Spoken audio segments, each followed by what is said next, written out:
que é Drift Down e o que En Route Climb Limited Weight tem a ver com isso? Esse é o assunto do vídeo de hoje.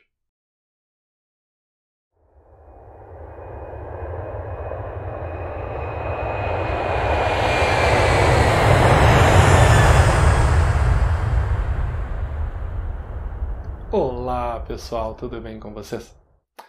O assunto de hoje é um dos mais técnicos que eu já tratei aqui no canal, sem dúvida nenhuma. Drift Down, En Route Climb Limited Weight e o que uma coisa tem a ver com a outra. Para explicar isso, eu primeiro vou mostrar essa expressão, En Route Climb Limited Weight, onde é que ela aparece. Ela aparece, por exemplo, em alguns itens MEL das aeronaves que a gente voa. Se vocês derem uma olhada no sistema de antigelo de um Boeing 737, esse é um sistema que ele pode ser despachado de uma forma inoperante. O MEL permite isso. Lembra que a gente já falou de MEL uns 4 capítulos atrás aí. Agora, que tipo de restrição é imposta para esse despacho?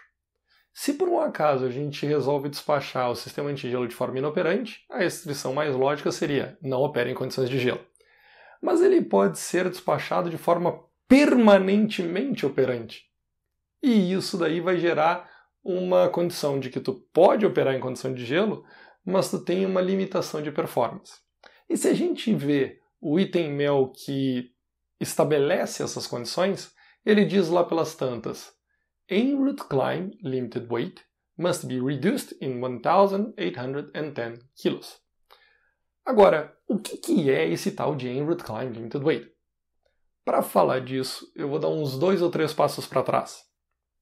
Dê uma olhada aqui no voo entre Porto Alegre e Brasília e vamos compará-lo com o voo entre Porto Alegre e Lima.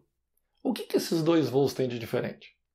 Bom, além do fato de um deles ser internacional e o outro ser um voo doméstico, o voo para Lima ele traz um desafio muito grande que é a Cordilheira dos Andes. O sobrevoo da Cordilheira dos Andes, se vocês derem uma olhada aqui no perfil do terreno, vocês vão ver que a gente acaba mantendo voo sobre elevações que ultrapassam os 20 mil pés. Aí alguém pode se perguntar, mas por que isso é um desafio? Afinal, nosso avião está voando a 35, 40 mil pés. Bom, isso é verdade. Nosso avião está voando a 35, 40 mil pés. Mas em se tratando de um Boeing 737, ele estaria com os 2 motores operando nessa altitude. E se o motor falhar? O que acontece? Eu trouxe aqui então para vocês um Boeing 737 voando com 260 nós de velocidade indicada a uma altitude de 33 mil pés. Só que para fazer esse voo, para manter essa altitude nessa velocidade, esse avião precisa de uma determinada quantidade de tração. E essa tração está sendo produzida pelos 2 motores que ele tem. Se por um acaso um dos motores falha, eu posso colocar o outro motor na tração máxima que ele pode manter de forma contínua, a gente chama isso de MCT, e mesmo assim não será suficiente para manter essa condição de voo. Se eu quiser manter a altitude, fatalmente a minha velocidade começa a cair. Para que eu não permita o stall do meu avião lá a 33 mil pés em cima dessas elevações todas da Cordilheira dos Andes, eu tenho que permitir que o meu avião comece a descer devagarinho. O ato de permitir que ele comece a descer com tração máxima contínua no motor remanescente, mantendo uma velocidade fixa, até encontrar uma altitude que ele consiga efetivamente manter, a gente chama de drift down. E por que eu tenho que descer até encontrar uma altitude que eu consiga manter? Como isso funciona? O motor de um avião a jato, como qualquer outro motor, ele funciona pegando o ar que está na frente e jogando para trás. É assim que ele produz tração. Quanto mais ar eu tenho na minha frente, mais ar eu consigo jogar para trás e mais tração eu tenho nesse motor. Só que lá em cima, 33 mil pés, o ar é muito rarefeito, então a tração desse motor é muito baixa.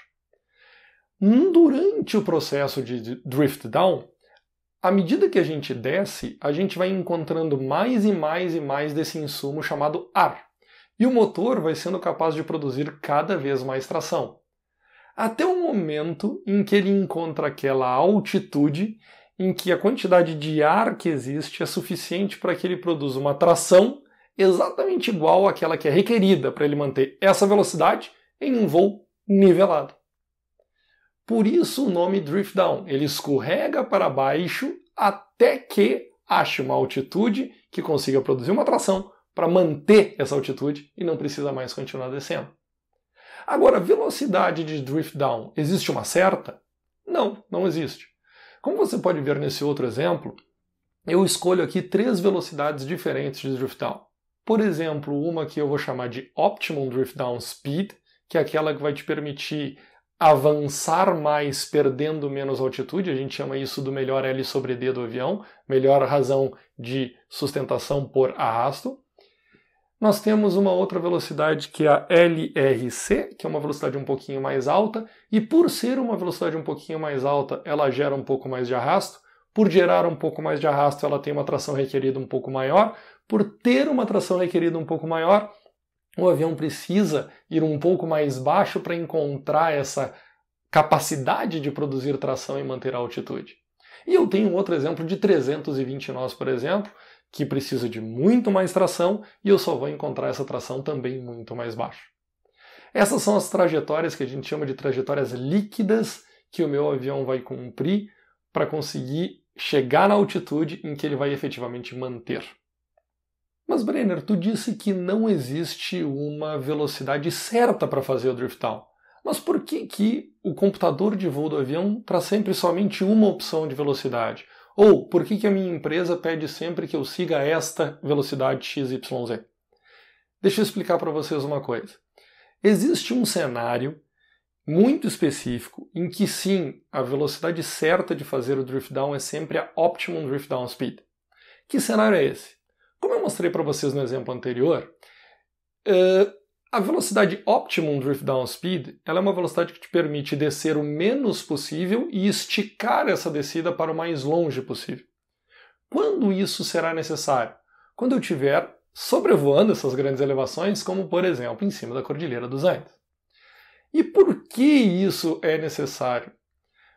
Porque no planejamento do voo, uma regra tem que ser cumprida. No momento em que meu avião perde o motor, esse processo de drift down, nessa trajetória que eu chamei de trajetória líquida, tem que permitir que o meu avião passe em cima de qualquer elevação com pelo menos 2.000 pés de sobra. E o momento em que ele consegue efetivamente manter a altitude, eu tenho que continuar sobrevoando as elevações abaixo de mim com pelo menos 1.000 pés de sobra. Mas eu estou falando o tempo todo da trajetória líquida, o que vem a ser isso? A trajetória líquida é aquela trajetória que o engenheiro calcula. E existe a trajetória bruta, que a gente vai chamar de Gross Drift Down Flight Path. Essa trajetória bruta é aquilo que o avião realmente pratica. E o que ele realmente pratica é algo que, no caso de um bimotor como o 737, é sempre um gradiente de 1,1% superior àquela trajetória líquida, que é a trajetória mais baixa. Uma vez que eu nivelei no final do meu processo de drift down, quais são as minhas opções? Eu normalmente tenho 3. Primeira, à medida que eu vou ficando mais leve, eu retomo a minha subida. Segunda, eu mantenho essa altitude acelerando à medida que eu vou ficando mais leve. Terceira, se eu já conseguir superar todos os obstáculos, eu posso inclusive descer um pouco mais, encontrar mais tração um pouco mais baixo e seguir de forma mais rápida até o meu alternado. Vamos supor que o nosso avião, aqui no nosso exemplo de brincadeira, optou pela segunda opção, ou seja, manter a altitude e ir acelerando devagar à medida que queima um pouco de combustível. Mas tudo isso ainda não explica o que é o tal do En Route Climb Limited Weight. Bom, então agora eu vou trazer na tela um pouco diferente para vocês. Eu tenho aqui uma análise de terreno e eu vou imaginar o meu avião em cruzeiro no ponto mais crítico sobre este terreno. Se neste ponto ele perder o motor, ele seguindo adiante, ele descreve uma determinada trajetória. Se ele fizer um 180 e tentar voltar pelo mesmo caminho que estava vindo, ele descreve outra trajetória de descida. E essas trajetórias conseguem superar o terreno que está abaixo dele. O avião pesava aqui 65 toneladas. Se por um acaso esse avião estiver mais pesado neste ponto da rota, por exemplo, 67 toneladas, essa trajetória de descida vai ser um pouco mais aguda.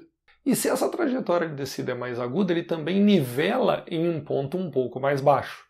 Veja que aqui ele tem o mínimo clearance necessário, apenas 2.000 pés. E já vai aqui uma explicação. Se vocês olharem o meu desenho, eu deixo claro que esse desenho já foi feito considerando 2.000 pés acima do terreno original. Por isso, a linha de trajetória do avião tocando a linha de trajetória do terreno significa que ele tem exatamente os 2.000 pés de separação que eu queria. E se eu deixar o avião ainda mais pesado, o que vai acontecer? Um avião que estivesse nesse ponto mais crítico da rota, pesando 69 toneladas, ele não ia conseguir superar o terreno com o mínimo requerido de 2.000 pés. Ele iria furar esse mínimo, entrando numa área que não é permitida.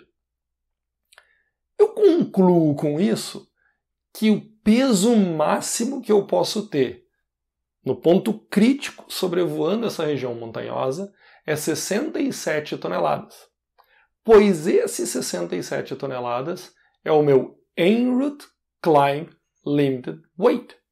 Se eu imaginar que essa análise que nós fizemos é para o voo entre Porto Alegre e Lima, e eu colocar o meu avião em cima da cordilheira, no ponto crítico da rota, eu sei que lá ele não pode pesar mais do que 67 toneladas.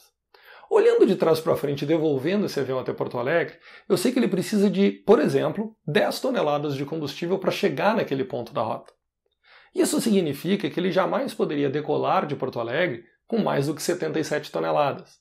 Mesmo que a performance de decolagem em Porto Alegre, e aí todos os limitantes de performance que vocês possam conhecer, Field, Obstacle, Climb, Tire Speed, Brake Energy, todos esses limitantes permitem que ele decole com muito mais, por exemplo, 80 toneladas.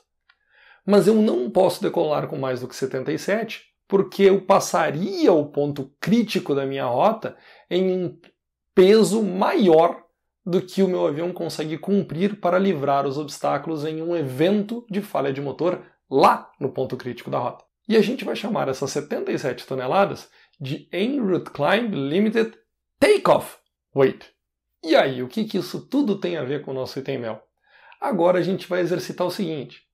Por que o item MEL disse que eu preciso reduzir esse En Route Climb Limited Weight em 1.810 kg? O item MEL, vocês devem se lembrar, se referia ao sistema de antigelo do motor funcionando de forma permanente. E isso é uma coisa interessante, porque o avião, eu disse para vocês também, que ele pega o ar que está na frente e joga para trás para produzir tração. Só que como o sistema desses aviões funciona na questão do antigelo? Ele pega parte do ar que, em vez de ser direcionado para trás para produzir tração ou empuxo, e redireciona esse ar para alimentar sistemas, como por exemplo o de ar-condicionado, ou o sistema antigelo que aquece o cowl do motor, que é esse bocal prateado que ele tem. Se ele está aquecendo o cowl do motor, significa que ele não está participando, pelo menos essa pequena quantidade de ar, não está participando da tração. Ou seja, o meu motor tem menos tração neste momento.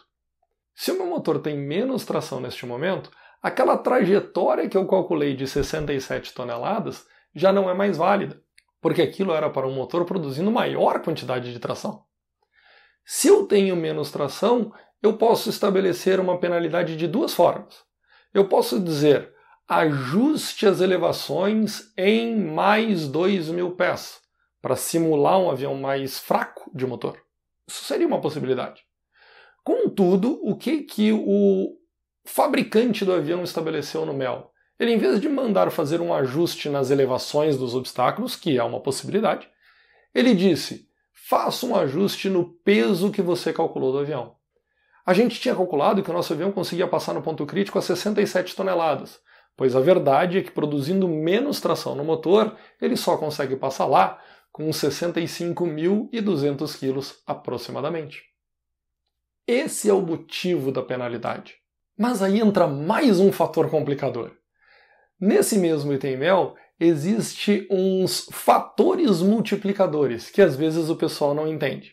LRC 1.5, 280 3.9, 320 6.4.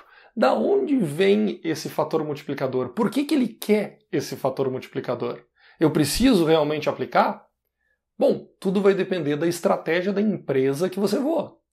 Se a estratégia da empresa que você voa é, quando voando sobre regiões montanhosas, ao perder um motor, utilizar a Optimum Drift Down Speed, a única coisa que você precisa aplicar, a única penalidade que você precisa aplicar ao en route climb limited weight é de 1.810 kg. Contudo, se a estratégia da empresa é, ao perder o motor, o drift down deve ser realizado com o equivalente ao long range cruise, bom, neste caso, você tem que pegar uma penalidade um pouco maior. Qual maior? 1,5 vezes maior do que os 1.810 kg. Se você deseja fazer uma estratégia pensando em usar 320 nós para fazer a descida, você precisa que a penalidade seja 6,4 vezes 1.810 kg, ou seja, cerca de 11 toneladas.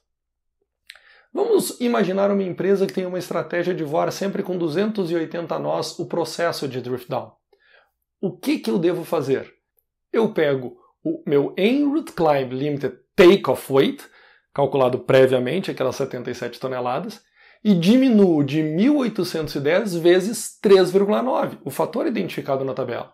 E isso vai me dar uma penalidade pouco maior de 7 toneladas, ou seja, 69.900 kg é o peso máximo que eu posso decolar de Porto Alegre para Lima com esse item MEL, caso a estratégia da minha empresa seja voar com 280 nós do drift down quando ele ocorre.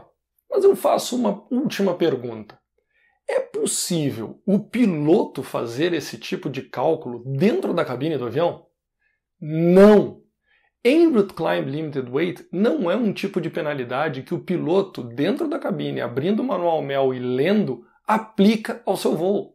En route climb limited weight é o tipo de cálculo que quem tem que aplicar é a engenharia de operações da empresa ou o DOV cuidando do planejamento.